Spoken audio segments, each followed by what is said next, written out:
membuktikan bahwa dia sungguh-sungguh mengasihi manusia. Itu yang pertama. Yang kedua, melalui salib kita diajarkan untuk senantiasa berkorban. Berkorban bagi sesama kita, berkorban bagi siapapun. Ada nilai pengorbanan di sana. Ada nilai kasih di sana. Melalui salib ada nilai pengampunan di sana. Ya Bapa, ampunilah mereka sebab mereka tidak tahu apa yang mereka perbuat. Dan itu diucapkan Yesus ketika dia berada di sana. Maka ada nilai pengampunan di sana.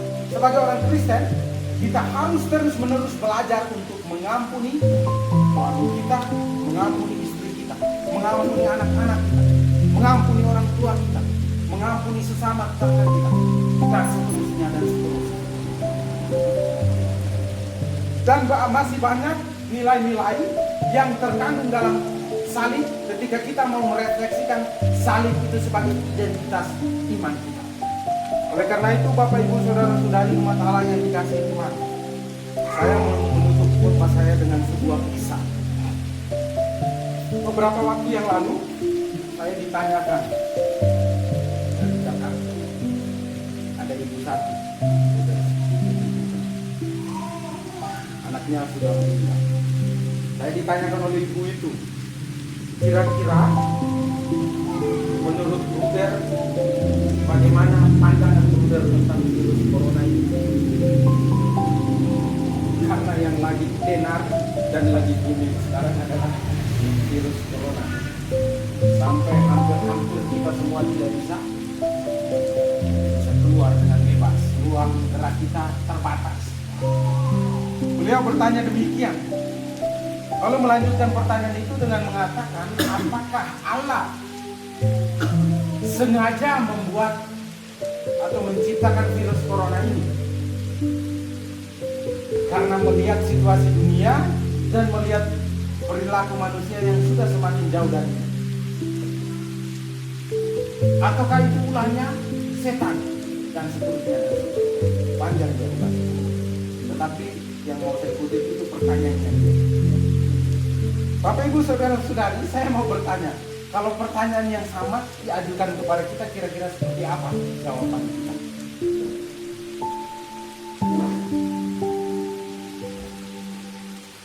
Kalau kita melihat dari awal Allah adalah kasih, maka saya yakin dan percaya Allah tidak mungkin menciptakan perubahan.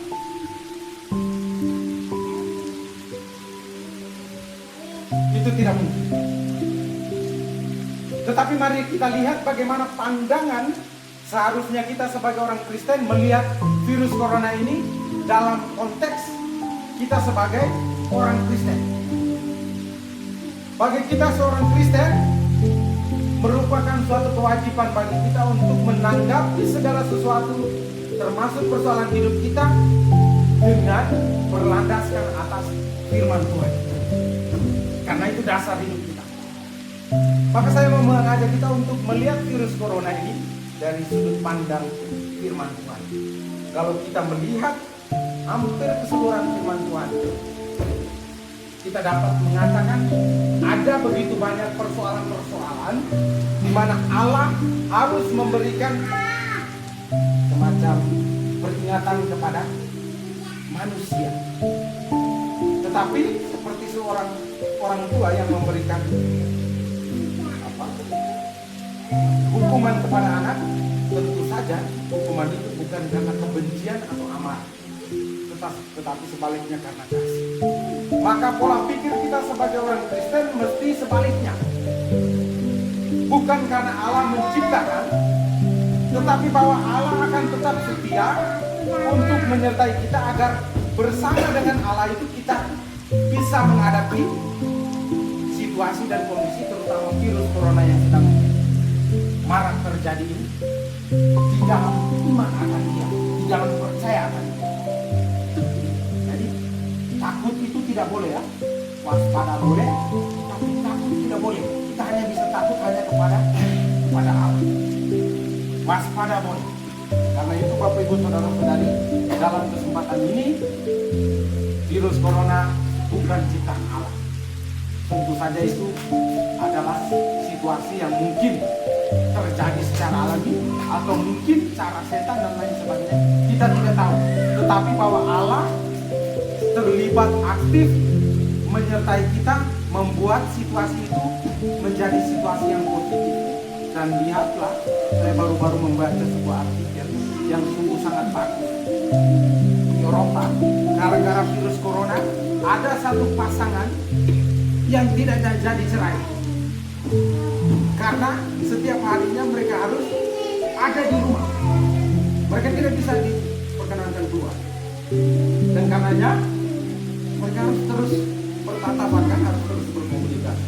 Awal mula memang ya masih ada gejolak, masih ada amarah. Tetapi setelah itu, dengan berjalannya waktu, lalu gereja dengan gencar-gencarnya mengingatkan supaya tetap berdoa di rumah.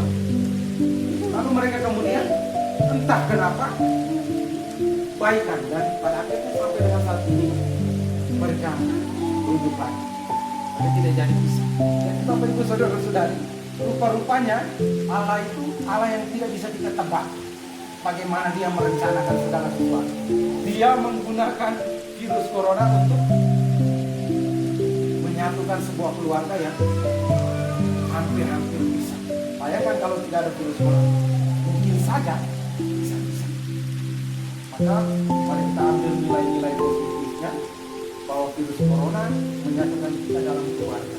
Semula kita yang mungkin ibu kerja di sini, bapak kerja di sini, anak-anak pergi sekolah ketemunya juga malam hari, dan itu pun kadang-kadang tidak semua menyatu.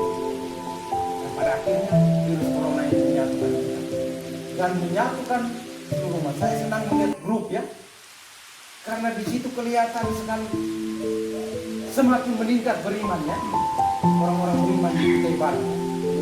Beberapa itu ajak kita berdoa, kita novena macam-macam. Ini luar biasa ya, yang sepertinya saya lihat sebelum-sebelumnya itu tidak pernah terjadi. Tetapi ketika virus corona ini muncul, ada begitu ajakan-ajakan yang positif untuk melakukan hal ini. Semoga Tuhan senantiasa menyertai kita dalam situasi wabah corona ini, tetapi juga senantiasa menguatkan kita agar kita senantiasa mampu menjadi kita yang senantiasa menampakkan wajah kasih Kristus dengan dunia yang senantiasa kejam dan saat ini. Semoga kita terhindar dari berbagai macam masalah dan juga corona yang sedang Tuhan memberkati. Amin.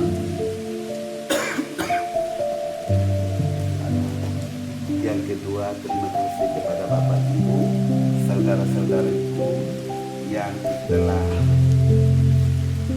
mengindahkan undangan kami pada malam hari ini. Dan sebenarnya aturan dan juga yang sementara kita dihadapkan dengan situasi yang kurang nyaman ini, bahwa kita tidak boleh bertemu, tidak boleh berkumpul. Karena Tuhan, kehendak Tuhan, maka undangan kami, Bapak Ibu bisa hadir untuk bersyukur bersama kami di dalam ulang tahun Alma Putra yang ke-50. Dan kami berharap semoga Bapak Ibu bisa dapat mendukung panggilan kami, karya kami di tempat ini. Dan Mama Ari, semua mama-mamaku yang setiap hari saya jumpai, bapak-bapakku yang saya jumpai, jangan bosan-bosan apabila saya minta bantuan. Ya, seperti saya tahu bahwa selama ini saya merepotkan, tapi kemana lagi saya harus berpegang tangan, berharap hanya Bapak Ibu yang ada di sekitar ini yang bisa dapat membantu saya. Ya, semoga amal kasih dan kebaikan hati semua keluarga Tuhan dapat membalasnya.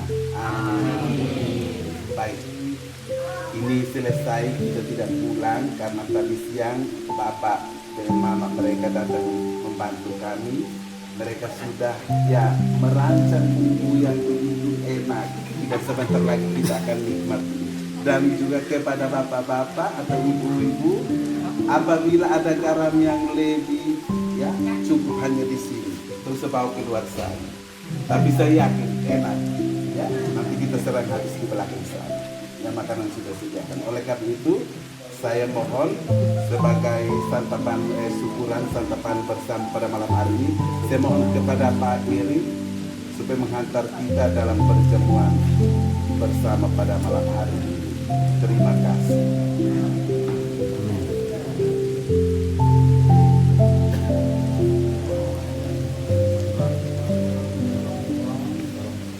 Para putra kudus. Amin.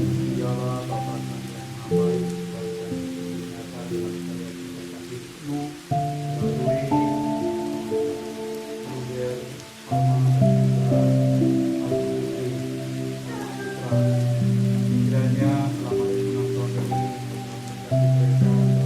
dengan hidup mereka, tantangan, kesulitan dan juga mungkin kesuksesan telah mereka alami dan pada kesempatan yang istimewa ini, dan besok mereka akan ibu merayakan hari jadinya Alma Putra dan Alma Putri ini.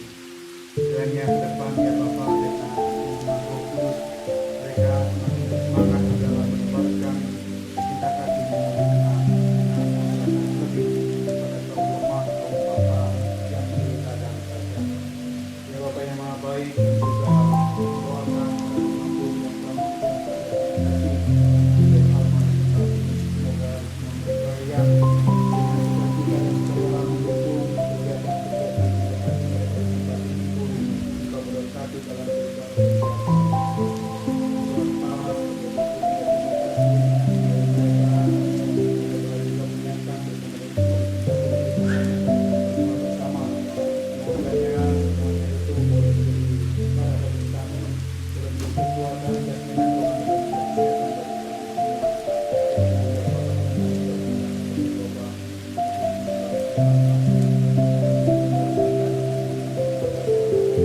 Dan pula mereka yang berkekurangan ya Bapa, mereka yang tidak dapat